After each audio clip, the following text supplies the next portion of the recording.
I am so glad that you're taking this hour to spend with us to talk about a very, very important mental health topic.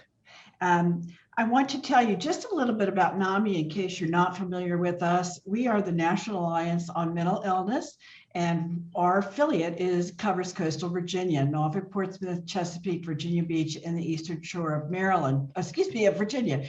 And we offer free support groups and free classes and programs for both people who live with a mental health condition and their families. Everything that we do is free. There is no charge, and we would love to have participation by yourself or your family members or friends that you know that could use that help. The support groups are held 5 times a week, and for people who live with a mental health condition, and everybody is welcome. We were asked last year to start a support group for people of color, and this was suggested by people of color because they said that they wanted a venue of their own to talk about maybe how their life experiences that could be different from others have impacted their mental health. And so we do have a special one on Thursday evenings, every Thursday evening from 7 until 8:30. Everybody's welcome at any support group, regardless of color, but I just want you to know that's out there for you. This is BB Moore Campbell Minority Mental Health Month.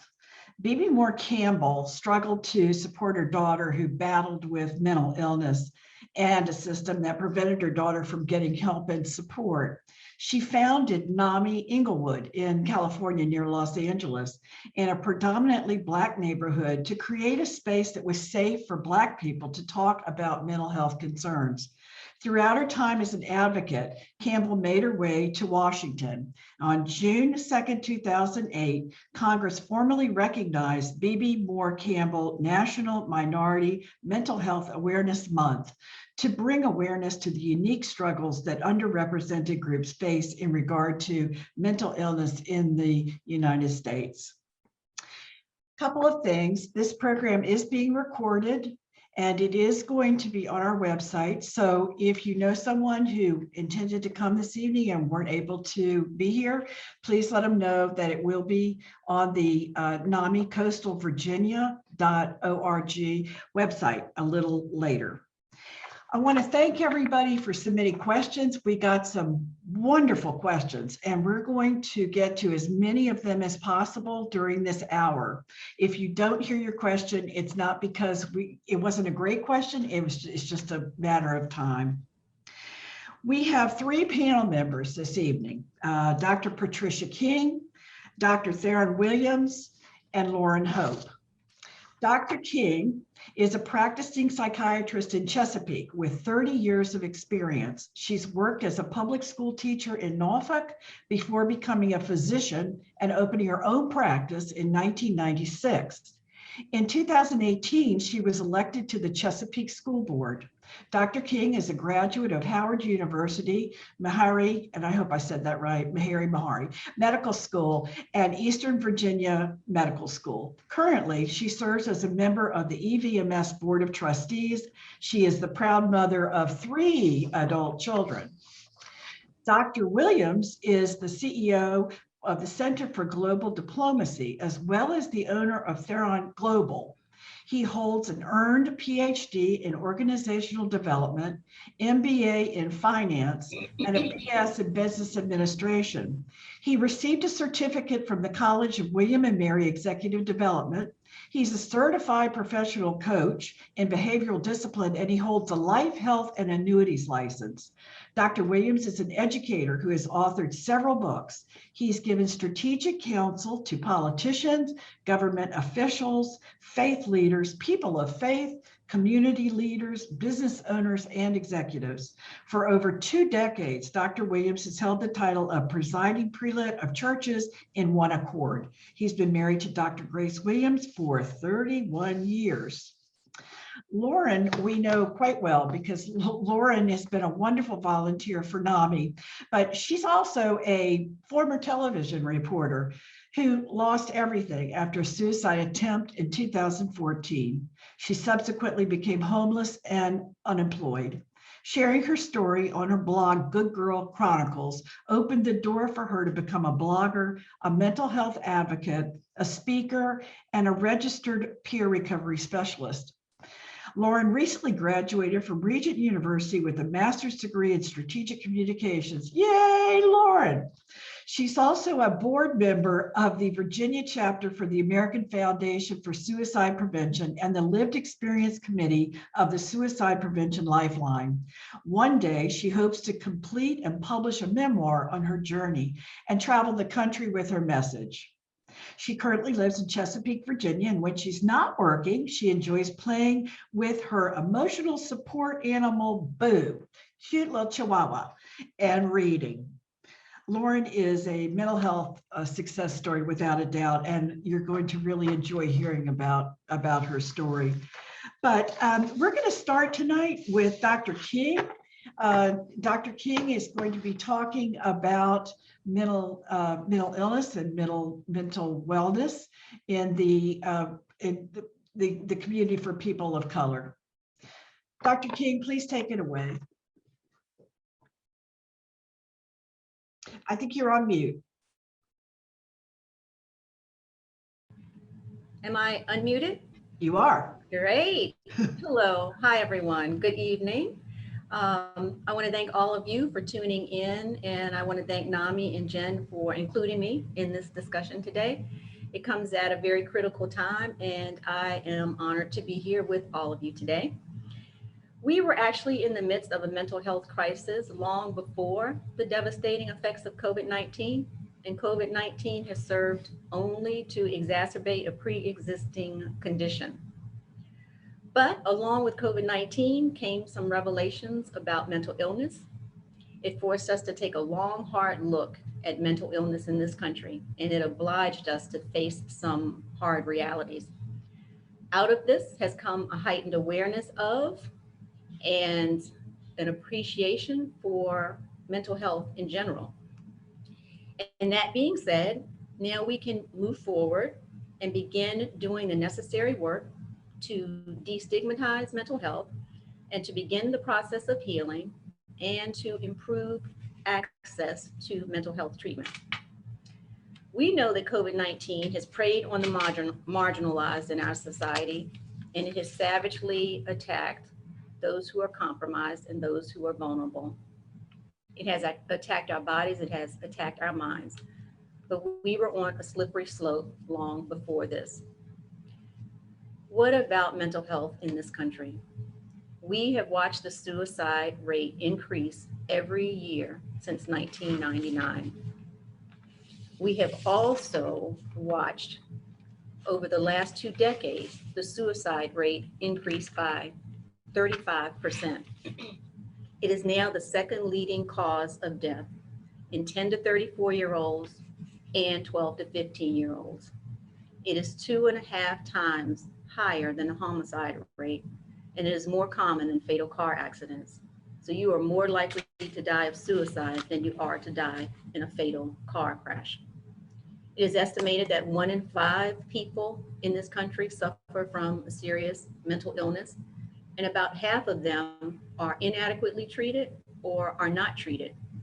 And it is estimated that up to 50% of the prison population suffers from mental illness, and that likely 1/3 of the homelessness in this country is related to mental illness. But what about African Americans specifically in this country in mental health? Well, at the beginning of COVID-19, the CDC started gathering information, and they found that 15% of Blacks were reporting that they had serious suicidal thoughts for the 30 days prior, and that compared to 8% of whites. It was a Maryland study that was done from March to May of 2020, and they found that it was a 94% increase in Black resident suicides in the state of Maryland. We also know that the suicide rate for Black youth is rising faster than any other group.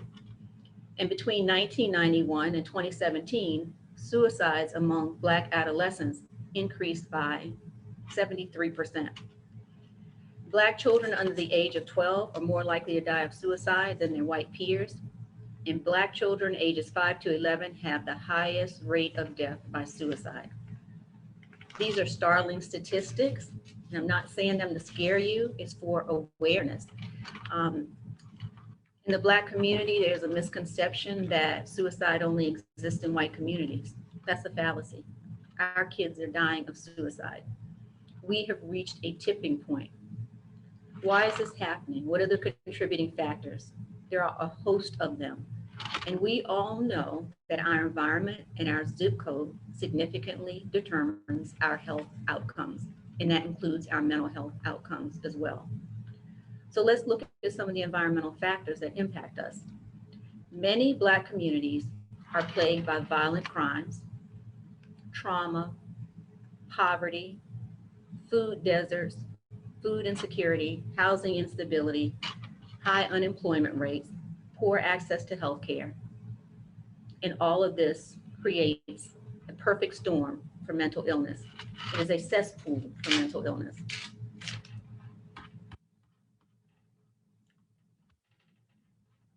I just went out. Are you guys still able to hear me?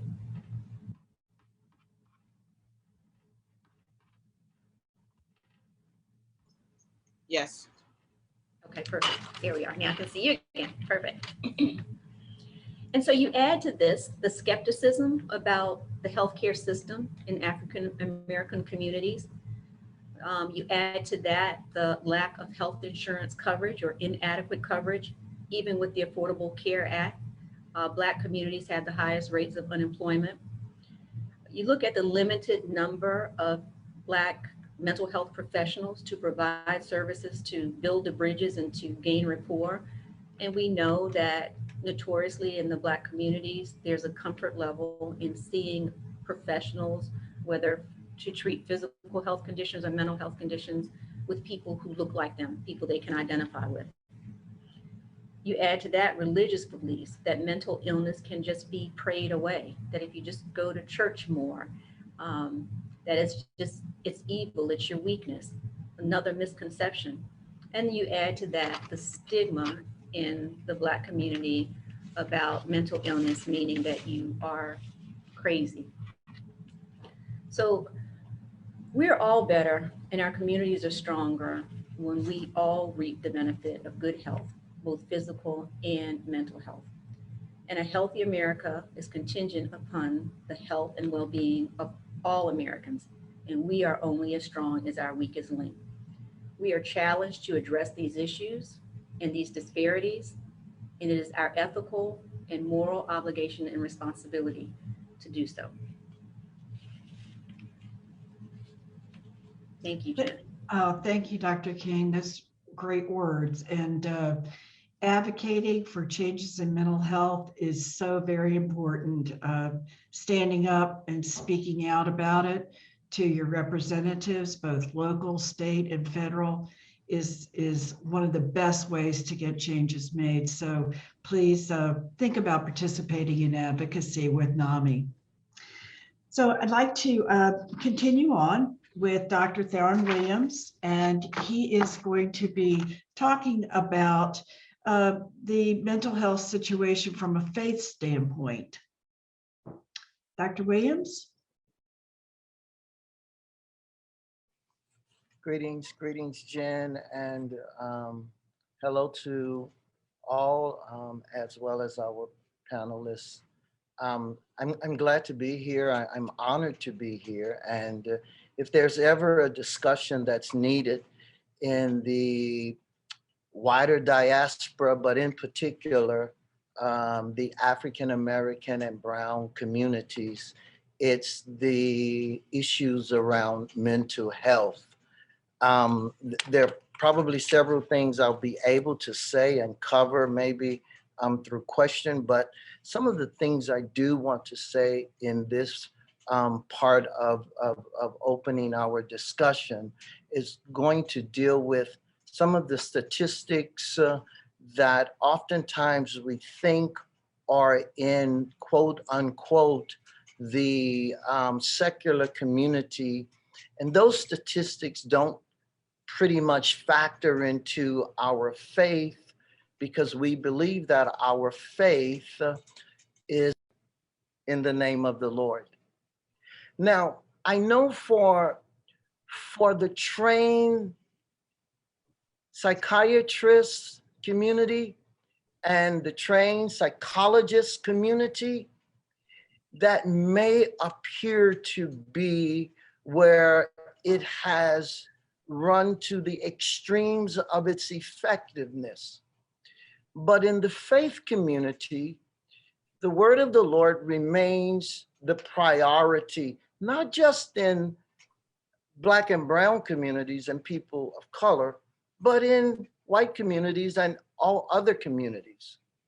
What we tend to find out about the faith community is when we don't understand how to build all of these disciplines with faith, then we tend to lean more on relationships that we are comfortable with rather than venturing into what quote unquote reports such as the National Alliance on Mental Illness and what we get out of HHS, Health and Human Services, the Minority State of Health organization, we tend to always lean back to those relationships that we feel safe with.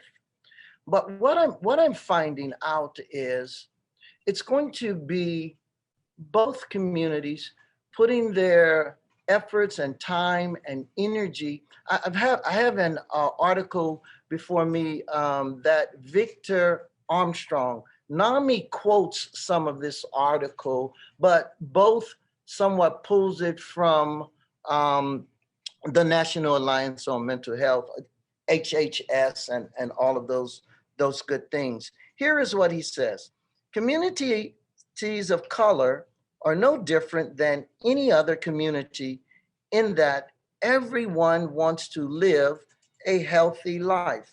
They want to live it physically, mentally, spiritually, and emotionally. He says the challenge for communities of color and healthcare providers are alike. He says, what is the defining point is what a healthy community looks like through the prism of stigma and historical adversity, which includes race-based exclusions from health, educational, social, and economic resources. It is only by working together collaboratively as fully engaged partners that we can overcome this challenge. So what we find mental health to be in the trained psychiatric and the trained psychologist communities, there is something that's called nouthetic counseling. And nouthetic counseling is what Jay Adams kind of pioneered in 1970. It's today called biblical counseling. And what he felt relative to nouthetic counseling, and this is his quote, I just want to quote this. He says this. He says,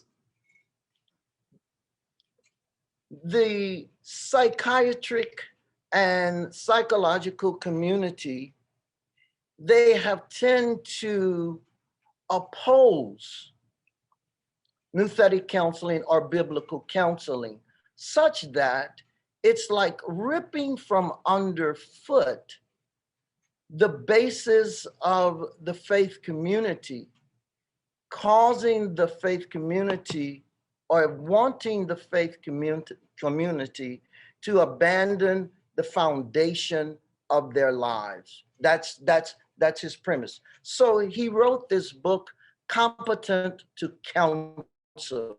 So that's where this nouthetic counseling comes from. Whether we believe there is such a thing as nouthetic counseling or biblical counseling that can solve problems or not, I think we're going to have to learn how to merge all of these disciplines and find out that people of faith, leaders of faith, such as myself, we deal with the same socioeconomic strains from the parishioners and within our populations that we service. We also deal with the psychosocial issues of that same population. 1 in 5 adults in America experience mental illness every year. NAMI quotes that in the Black community, there is, for the representation of mental illness, only 1/3 of them seek help, less than half. What we also hear quoted in Victor Armstrong's article is this: African Americans tend to report mental illness more than any community. However, to seek treatment, they tend to seek treatment less. NAMI also quotes that as well. I think we also have to give way to psychosocial issues. We have to give way to socioeconomic issues. And then we have to learn how to build in the issue of faith and see how we can, through all of these disciplines, go about solving this mental illness crises that's plaguing people of color beyond proportion, This stigma of shame around mental illness. This is what Victor Armstrong tends to talk about. He says, one of the remaining taboos in many communities of color is the stigma around mental illness, whether it's depression or anxiety. The worst case scenario, suicide, as Dr. King was talking about. There is a long-standing belief in these communities that such concerns are taboo. The taboo aspect that he's talking about is around openness and exposure, whereby they are hesitant, people of color are hesitant to seek outreach beyond the faith community, whereby they can seek help through other pathways.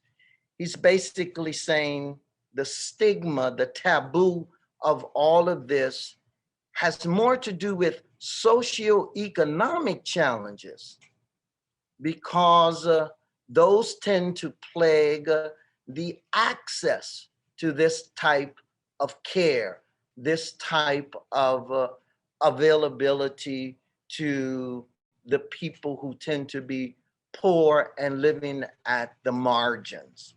He goes on to talk about this stigma contributes to a reluctance to recognize the need for the help of a physician or a therapist, psychosocial, or should I say psychoeconomic.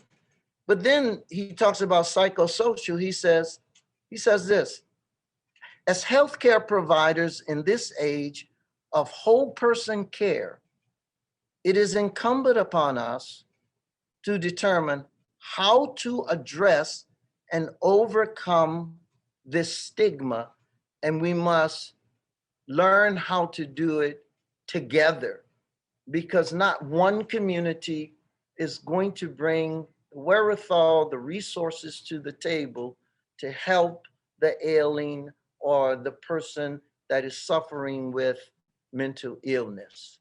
And what I'm hoping to do tonight is to help to make known to the faith community that the psychiatrist is very much needed, as much as we need our faith.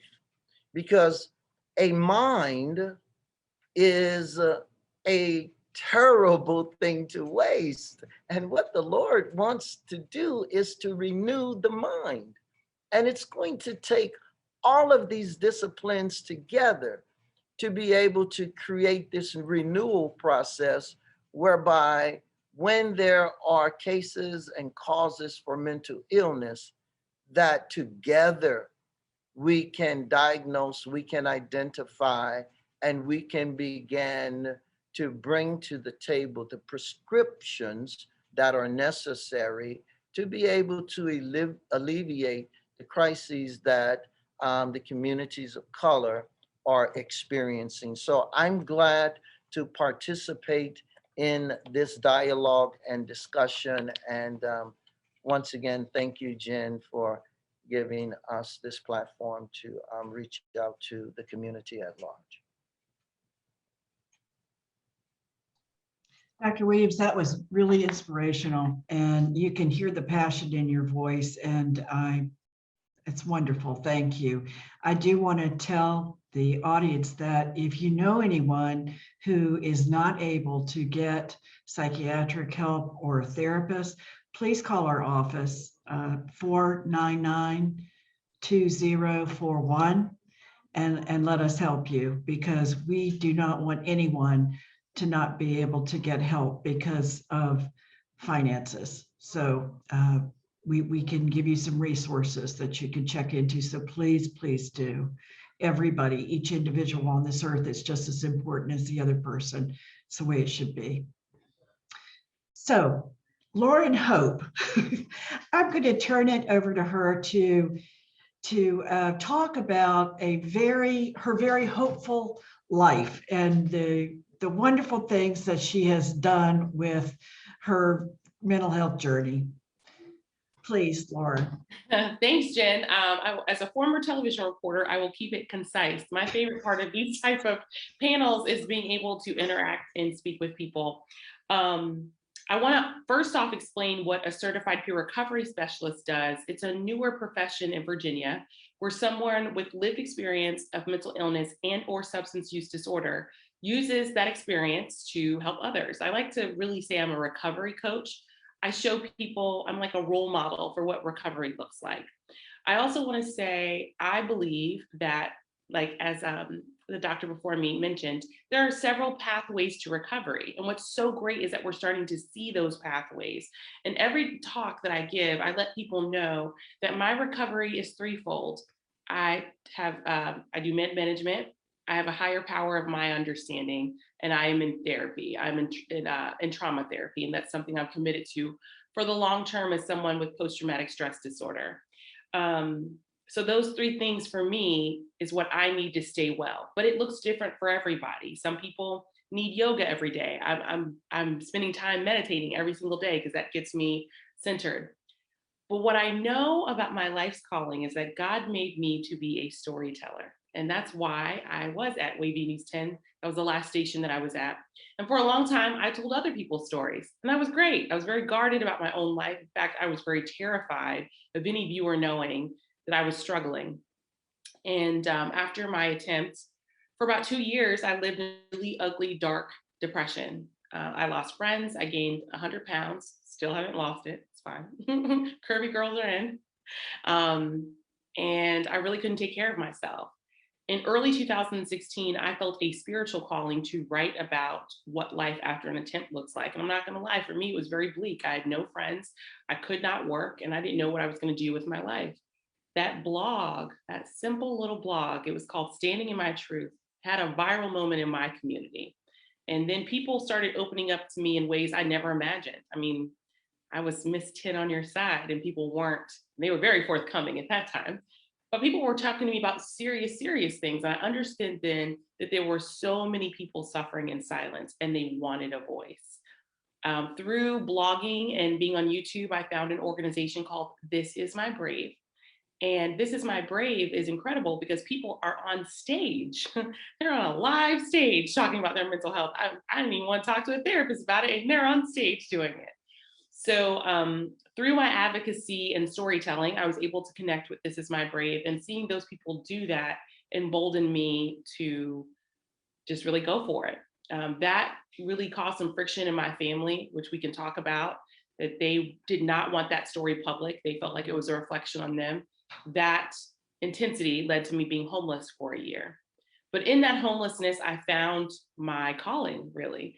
I was teaching people how to get gap insurance and Medicaid and all of these things because I understood how many people were in need through my storytelling. So for me, storytelling saves lives, and it's why I'm off the street. It's why I've gotten the resources I've gotten. Telling my story led to me being a speaker and now owning my own business. And so really, Good Girl Chronicles is the good girl who chronicles her life. And I want to be a spark of hope to others. So Hope is my middle name. That's not my government name. I'll be very transparent. When I worked at Wavy, my last name was Compton, like the city. That got me in a lot of doors, just keeping it real. But hope, I thought, was just another spiritual reflection that I was put on this earth to be a spark of hope for others. And that's sparking conversations just like this. So I'm encouraged to see so many people here on a Thursday night. It makes me very hopeful. And my desire is to get into spaces like this, because what held me back from going to treatment for so long is I didn't want the station to know, because they used all kind of awful words about people who had mental illness. And I knew if they knew I was struggling, they would treat me different. And in my own family, it's something that is dirty laundry that we don't talk about outside of the house. And that put me in a really precarious situation. So I'm glad that we're having this discussion. And yeah, I'm ready to hear questions and things like that. I have a question for you. So is your family more accepting now, Lauren? No. Long and short of it, no. And that's okay. Honestly, I know a lot of people who are estranged from their family for things like this, or for their sexuality, or who they choose to love. In fact, when I was homeless, a lot of the people that were homeless because of mental illness, addiction, or because they identified on the LGBTQ spectrum. So it's something I've made peace with. And for my own mental health, I don't have any interaction with them. I have forgiven them spiritually because that's what I've needed to do. But the trauma that I endured as a child is still very hard for me to process. So for my own well-being, I don't have any communication with them. Thank you very much. Thank you. Have a question for Dr. King. Why is it that some people don't understand depression or other mental illnesses? You're muted, Dr. King. You hear me? Yes, thank you. Perfect. I was going to say, I think it's so important for us to have dialogues like this, for us to have forums, for us to educate the public so that we can do exactly what we all talked about today, and that is destigmatize mental illness. You know, that stigma is what prevents people from accepting it, getting help, and it's been a deterrent for as long as I can remember. You mentioned earlier that I've been practicing for 30 years. I've seen a major transformation over the last 30 years. And people are speaking up more, and people are more willing to get help. And the more we talk about it, the more we acknowledge that it is real, and that it affects everyone. It doesn't matter if you're rich or poor, celebrity, Black or white, across all dimensions. Mental illness is an issue. And so I think, you know, the more we talk about it, the more we're going to see people seeking help and encouraging other people to seek help as well. That's a great answer. Thank you. Dr. Williams, we had a question for you. How can I help get my place of worship more involved in opening up and talking about mental illness? Yes, I think that's a great question. And I really believe the way we open up our local churches to what I see to be an opportunity is to talk about mental health or mental illness from the pulpit, to be able to talk about this characterized taboo that people of color are seemingly to hold as a source of shame. this goes all the way back to the very beginning of man, Adam. Adam became ashamed, so he hid from God. And he said he was ashamed of his nakedness. In the scriptures, nakedness is somewhat of a metaphor for barrenness, incapacitated, having an inability to perform when maybe performance is required, but you are performing below the standard. So if you're performing below the standard and it's characterized as mental illness, then in the Black and brown community, it has this stigma of shame. What I have done is this book I wrote, Out of Dry Places, I try and create a pathology as to how to get to the root cause of this shame. And then when we're able to understand where this shame comes from, and from the pulpit, we can endorse seeing people like Dr. Pat King and others in the professional communities who can share other guidelines and other pathways to join in to help. So it's a matter of sharing more from the pulpit on these concepts of mental illness, mental health, shame. I'm doing a whole series now on relationship matters. And I'm touching on these various things that we've got to address it, and we've got to open up the doors to the professionals and practitioners to be able to let them in and help us as pastors and clergy and ministers and any other titles we have of faith to join in. So that's how we've got to do it. Encourage leaders to speak about it from the pulpit and embrace it with reaching out to get the kind of help we need. Thank you. And I want to mention that NAMI has speakers, and we are more than happy to come to your church, your organization, your business, to talk about mental health and the programs that are out there to help people. One of our most successful programs is called In Our Own Voice, and it is two people who live with a mental illness successfully. They talk about their journey from when it started to challenges they've had along the way and where they are in their recovery. And it always amazes me, first of all, because I see faces in the audience and it's like the light goes on. You know, they look at these people that look like you and me and they think, oh, okay, well, I didn't quite understand this. So now I feel a little bit better about it. And the participants, the two people who talk about it, every single one of them said it's so cathartic to finally just be able to talk about what's going on with me. It's like a relief, a burden off my shoulders. So it is very helpful to embrace what's going on with you and just, you know, spread the word. Dr. King, we did get a question about mental illness in general, and they wanted to know what causes it and how come some people get it and some people don't get it? Thank you, Jen, for that question. So that's a great question. Mental illness is twofold. We know there is a genetic component, which means it tends to run in your family. And most of the time, people who have a mental illness can identify a family member who has some type of mental illness as well. So we know there's a genetic component. But then we also know that there are environmental factors that can contribute to whether or not the mental illness actually comes to fruition.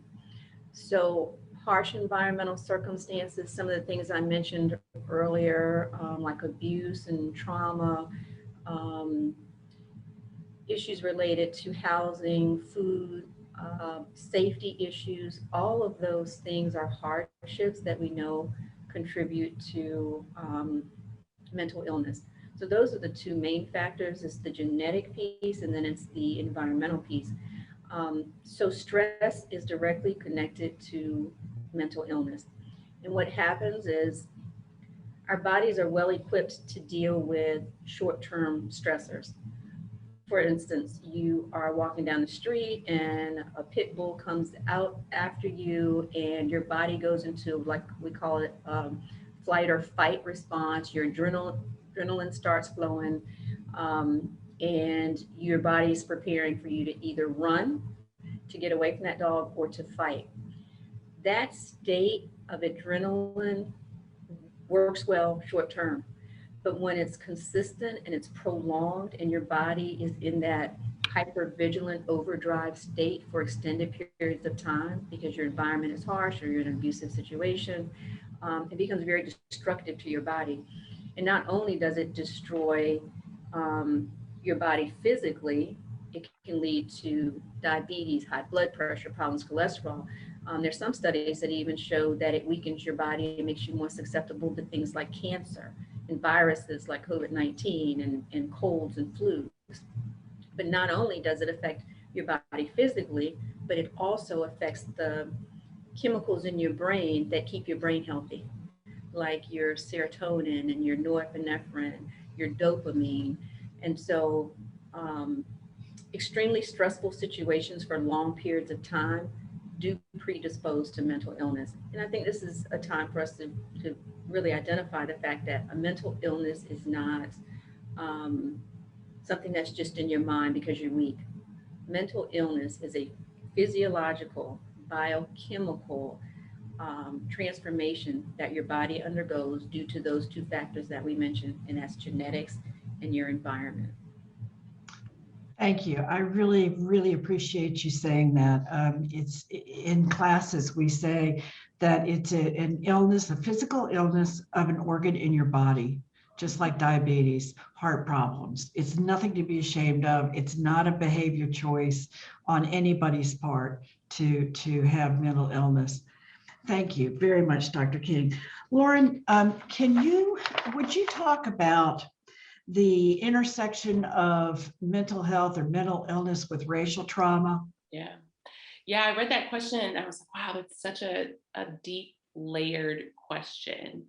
And at VCU, I took this class called The Psychology of African Americans, which really just woke me up to the idea that one's racial experience in America could be traumatic.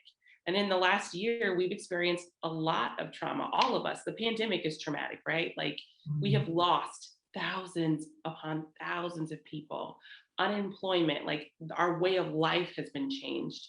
And also we have seen that we're having a racial, in my opinion, a racial reckoning in this country. And so I struggle with PTSD and general anxiety. So I'll relate it to me.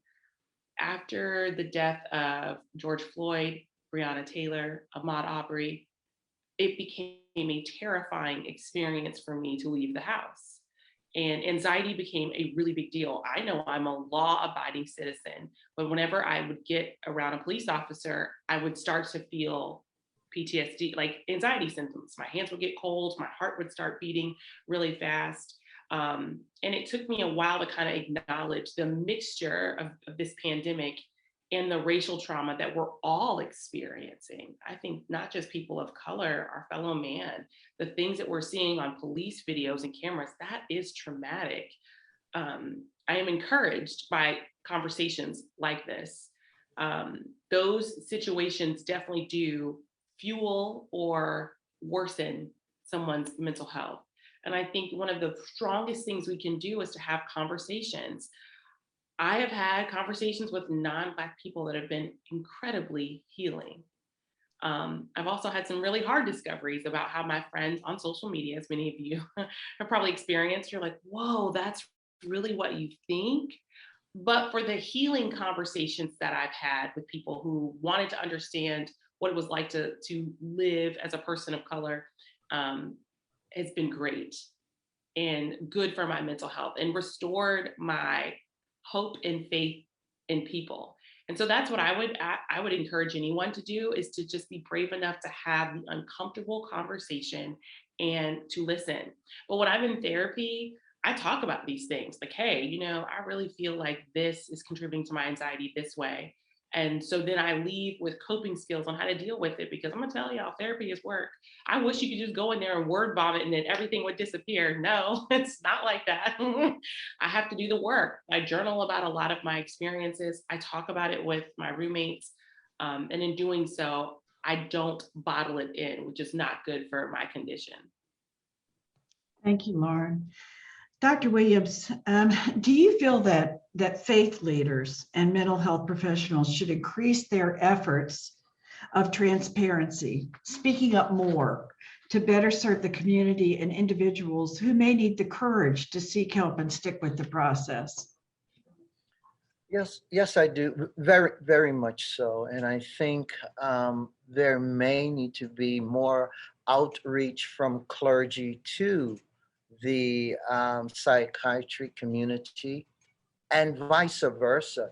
Even before we get to the parishioners or the people who sit within the halls of faith where we come and worship the Lord, I think we need to sit down together and somewhat have a coming together of approaches so that we can respect the communities that are reaching together to help the people that are in crises. I want to say something, trying to tie on to what Lauren was just talking about with attempting to regain her hope.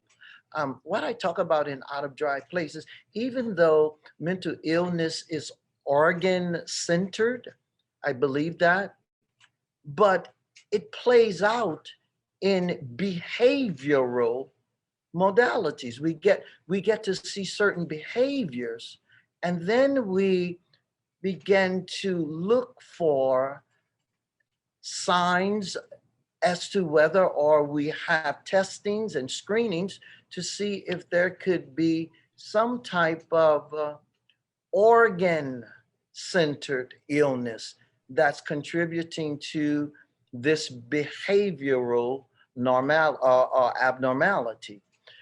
I call hopelessness the last sign. And I really believe that when a person is living in a hopeless state, it's incredibly important for us to try and get down to the root cause of that hopelessness and try and work backwards to see if we can find out what's producing the hopelessness, what's producing the heaviness, what's producing the helplessness, what's producing the fear of harm, what's causing the hiding or the shame. And a lot of times we may come to this organ that's biological, but there may be pathways that could help us to more or less get the person where now they are interested in going further with getting help. And I really believe to create these pathological studies of behavior, and that's what I've attempted to do, leaning on God's word. I really believe the last sign is hopelessness. I talk about these 6 steps, going from hurt to anger to resentment to this root of bitterness to hatred to rage. This is where this suicidal, homicidal kinds of thing happen. It's because we have to do a better job of really trying to identify some of these behavioral abnormalities while we're working with the psychiatrists who are able to take other pathways to solving, whether it's through guidelines that's going to affect behavioral patterns, whether it's medications and prescriptions that's going to address quote unquote biological kinds of targets that's going to alleviate the stress and the crises and the trauma. But personally, I'll share some of my experiences in being in this space of faith and counseling. we've helped a tremendous amount of people through nouthetic counseling. And yet we pointed a tremendous amount of people to other disciplines who are professionals, whether they're in the medical community or the finance community. We refer people out all the time for professional help. And can we do more with the mental health, the mental illness community? I believe we can, but we've got to kind of have a coming together, as we would say, a come to Jesus. And if that's not your faith, whatever is the center of your faith. And we've got to sit down. Let me be transparent. Pastors and leaders are protective of their parishioners. The word of God holds us responsible for that. We've got to answer to God. So when we're giving them bad leadership, bad guidance, we tend to believe that the Lord holds us accountable. So the more and more we can create relationships with these professionals in other communities. That's what I've done. I've got a plethora of doctors. I've got a plethora of Series 7 and 6 financial experts.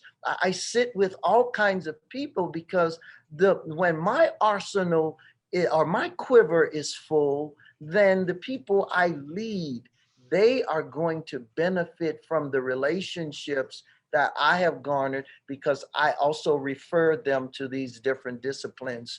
So yes, we do need to come together. Yes, we need to have a serious sit down and really believe, as Jay Adams really said, the faith community is competent to counsel. Can there be more counselors involved in the mixed? You better believe, because in the multitude of counselors, there is safety and your plans are sure to succeed. So I think we must incorporate all of these disciplines. So yes. I certainly do agree with what you're saying to a point, but I would like to say that the people who are therapists, licensed therapists and psychiatrists, they have spent a lot of time learning their craft. And I do believe there is an intersection between faith, NAMI does, between faith and science. So working together, as you said, is to the benefit of everybody. So thank you for that. We've got time for one more question. Can I just interject one? Yes, go on. Yes, sure. It's something I'm really passionate about. I love discussions, but I also love action. And so I'm going to be transparent that I feel there's more that the faith-based community can do to invite organizations like NAMI. And it is one thing, in my opinion, is to maybe talk about it on the pulpit, but it's quite another to put action behind it. I'll say this for my own church. We have a counseling center also, and we had a suicide loss last year. A pastor who visited our church died by suicide, and there was nothing done afterwards, and that could have been an opportunity. And here at NAMI, we tried to have a minority council, and we wanted faith-based leaders and things like that, and it was challenging to engage. So my hope is that you and people that you know will reach out to NAMI afterwards. That free in our own voice presentation is amazing. NAMI comes to your church and you're hearing someone's lived experience. And we also understand that people have experienced church hurt. As a woman of color, I have also, and I've had to reconcile that with the higher power of my understanding to reconnect spiritually. But that church hurt is part of what keeps people from getting treatment. So I believe in this time, we have to have bold leaders who say, yep, I'm calling NAMI and I'm going to have somebody come here on an event outside of church or whatever. The American Foundation for Suicide Prevention, that's our challenge also. How do we get faith-based leaders in these discussions? And my hope is after my second term, I'm able to pass the baton off to a Black man or a person of faith, because those are the hardest communities in the Black community to engage. It's hard to get a Black man to come in and have a conversation. I'm sorry, no disrespect to people, but I want to be very real with the last couple minutes we have. Because it's one thing to say really nice, awesome things, but I want to see action after. If you want me to be part of that conversation, I'm all about it. But what troubles me sometimes is we have these conversations and there's no action after. So I want to be part of that movement where we bring faith-based communities, people of color, not just Black people, Asian people, Native Americans, things of that nature. Thank you, Lauren. So the final question for all the panelists is this. If you have a friend or you have a loved one who you see is exhibiting behaviors that worry you, mental behaviors that worry you, what should you do? I'll go first since I'm the chatty one. That's no worries. So I love being on the board for the American Foundation for Suicide Prevention. We offer a free training called Talk Saves Lives. And in that training, we not only talk about what the scope of suicide looks like, but how to look out for signs, right? The behavior changes, the talking of maybe feeling like they're a burden to others or giving away their possessions. And what do we tell people? The first thing you do is to talk and to listen to their story, right? What can I do to help you? How can I serve you? What happened to you? Not what did you do or what's wrong with you? What happened?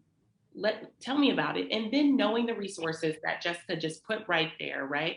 The 1-800-273-TALK, that's a number you can call even if you're not in an immediate crisis, right? You've seen your friend and you're like, I'm not sure. Do you know you can call that number and they can connect you to local resources and let you know if that person's an imminent threat or not? I also want to let people know the power of knowing what a crisis intervention officer is, right? A CIT trained officer is someone who's been given extra training around mental illness, right? So if you have a friend in crisis, because we know sometimes those police interactions don't end well, you can call, can I request a CIT officer to come assist me at that time? So listening to their story and knowing where the help is. Thank you. I'd just like to echo what Lauren just said. I think communication is key. If you identify someone who's struggling and you're concerned about them, I think you have to encourage them to seek help where they can talk about what the issue is. You have to encourage them to utilize support systems, help them to be aware of the support systems that are available in the community. But it's not okay just to stand by. When you see that someone's in trouble, you start seeing the signs of mental illness, depression, potential suicide. I think you have to act on it and take it very seriously. And encouraging people to get help is definitely going to be a key to addressing that. Thank you. Dr. Williams, would you like to add? I think what Lauren just put in the chat box, if you see something, say something. It comes down to that.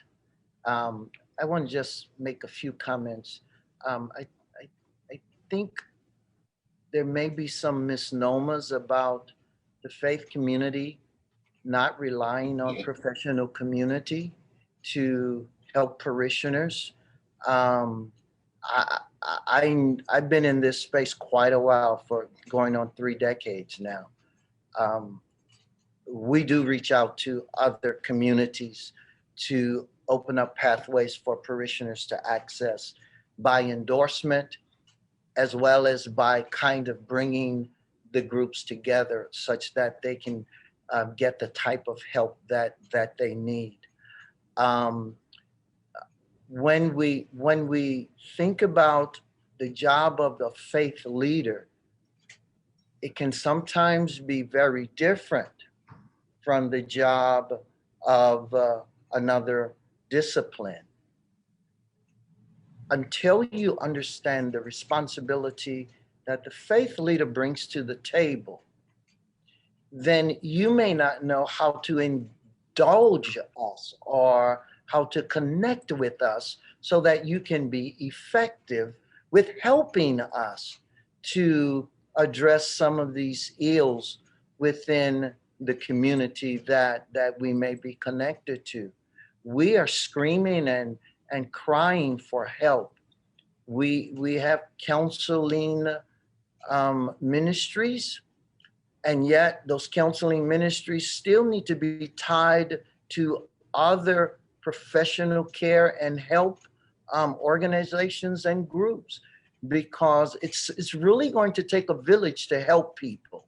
Everybody is going to have to seek the most resources that they can to be able to help the least of us who sometimes need the help the most. So I think the faith community, if I could speak for us, we are more than open to put action to our words. I think we have to be included more so we can understand what the intents are, what the goals are, what the needs are, what the data is saying, and we can create this community of thought and help people. Now, this may not come across as a connector, but I want to say this. I have found more people, because of their faith, did not commit suicide. I found more people because they're in these communicable groups that they have through their church connections that they reach to, and they're able to help them and even help them to get to certain professionals. So a lot of those relationships and connections are within the church. Of course, can we do better? Yes, we can. But I really believe until we begin to understand that the community of faith is open, and we can say people of color are not, unless I'm outside of those groups. I know we've been very open to getting help, to finding help, from food to housing to mental health, all around the table. That's my daily life. We just have to come together and do more of this in the mental health space, and do it with organizations like NAMI, who can help guide us into some effective areas, opening up the door to let them in to come and help people, or even tying people to NAMI where they can follow some of the programs and groups that NAMI has been able to put together for help. So I think when it's all said and done, we do want to have follow through, and we want to really do something about this. And I'm committed to it. I'm all in. If there's some marching orders that I can get from you all, after this, I'm well connected with pastoral groups, but we have to make sure that it's about relationships. If we don't have relationships with these groups and these leaders, we've got barriers and walls, and I think we can do better with creating these coming togethers than what we have done, because we all want to help the same people with whatever they're going through. Well, I can safely say that the three of you all certainly walk the walk. And the mental health community thanks you so much for everything that you do. Dr. King, Dr. Williams, not Dr. Hope, but maybe someday Dr. Hope, who knows what's in your future.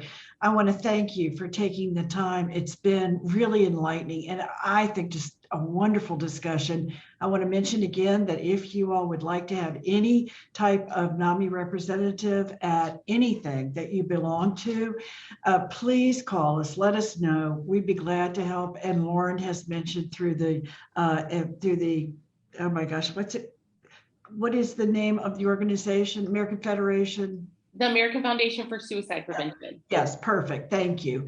That Lauren would be glad to help as well. So we're out here. Take advantage of us. And I appreciate you all attending. Have a lovely evening. Thank you. Guys.